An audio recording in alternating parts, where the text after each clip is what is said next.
to today's Search the Scriptures study in Deuteronomy chapter number 20 and 21. It is study 15, and we are going to attempt to answer three different questions in this study. First of all, what general principles can be deduced from chapter 20 regarding A, the conduct of military warfare, and B, spiritual warfare in the army of Christ. 2, what illustration do these chapters give both of the compassion and of the severity of God? And 3, what application do the writers of the New Testament make of chapter 21, verse 22 and 23? Well, let's look now at Deuteronomy chapter 20 and 21. Chapter 20, verse 1, when you go to war against your enemies and see horses and chariots and an army greater than yours, do not be afraid of them, because the Lord your God, who brought you up out of Egypt, will be with you. When you are about to go into battle, the priest shall come forward and address the army. He shall say, Hear, O Israel, today you are going into battle against your enemies. Do not be faint-hearted or afraid. Do not be terrified or give way to panic before them. For the Lord your God is the one who goes with you to fight for you against your enemies to give you victory.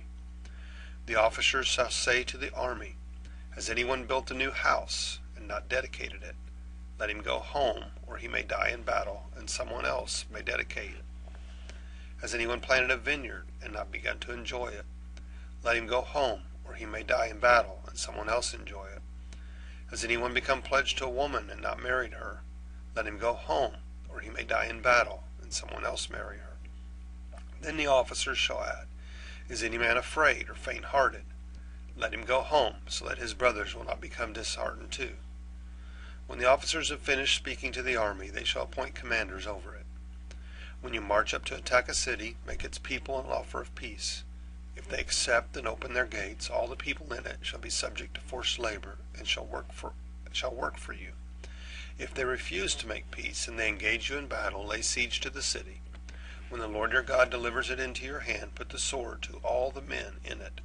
As for the women, the children, the livestock, and everything else in the city, you may take these as plunder for yourselves, and you may use the plunder the Lord your God gives you from your enemies. This is how you are to treat all the cities that are a distance from you, and do not belong to the nations nearby.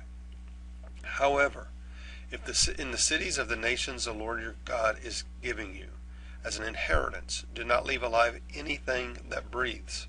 Completely destroy them, the Hittites, the Amorites, the Canaanites, the Perizzites, the Hivites, and the Jebusites, as the Lord your God has commanded you. Otherwise, they will teach you to follow all the detestable things they do in worshiping their gods, and you will sin against the Lord your God. When you lay siege to a city for a long time, fighting against it to capture it, do not destroy its trees by putting an axe to them, because you can eat their fruit. Do not cut them down.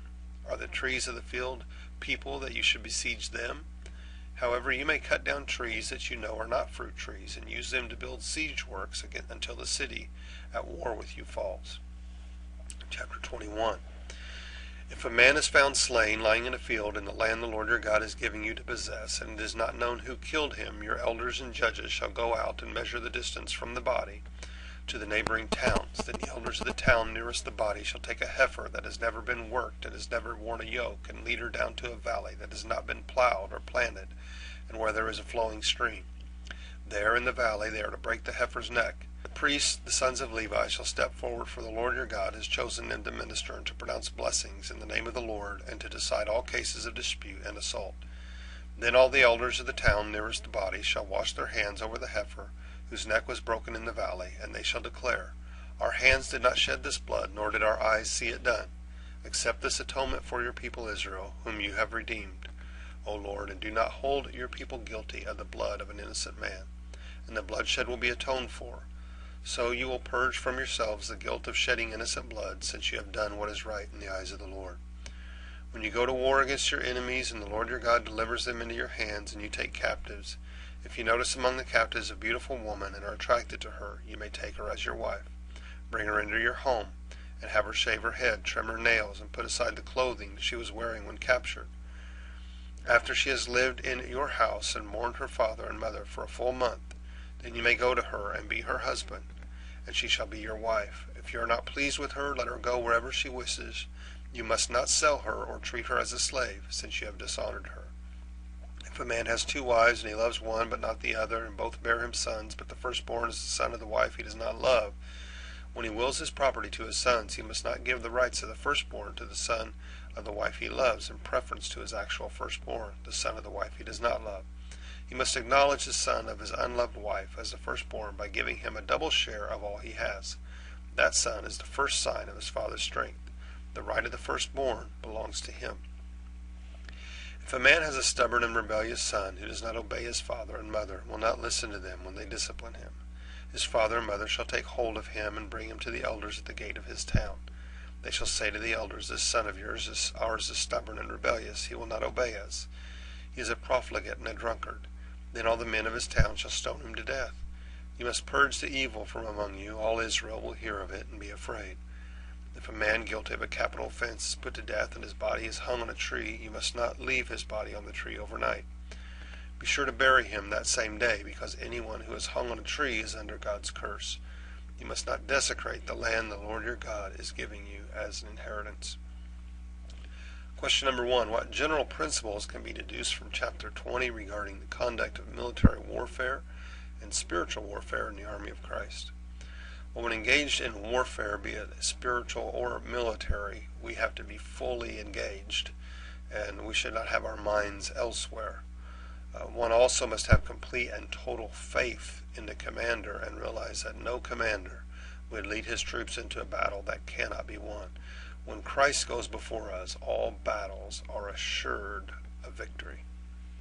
Second question, what illustration do these chapters give of both of the compassion and of the severity of God? Well, God's compassion is towards his chosen people.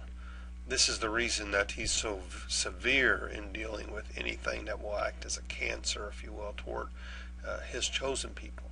He will not put up with any kind of external or internal spiritual disease of any kind. And the third question, what application do the writers of the New Testament make of chapter 21, verses 22 and 23? Well, Christ was removed from the cross before nightfall so as to appease the Jewish culture of Jerusalem at the time. Rome had no problem with leaving corpses to rot along the roadside. As a matter of fact, it was a common practice of the Romans to display rotting corpses along the roadside as deterrents to future crimes against the state. But the holy site of Jerusalem, in conjunction with the Passover celebration at the time, called for some restraint on the part of Rome. And the New Testament writers also then pick up on the curse aspect of being hung on a cross by pointing out that Christ became cursed for us. I hope this study in Deuteronomy is a blessing to you. I know it's been a blessing to me. Hope you're having a fantastic time so far today. Hope God continues to bless the rest of your day.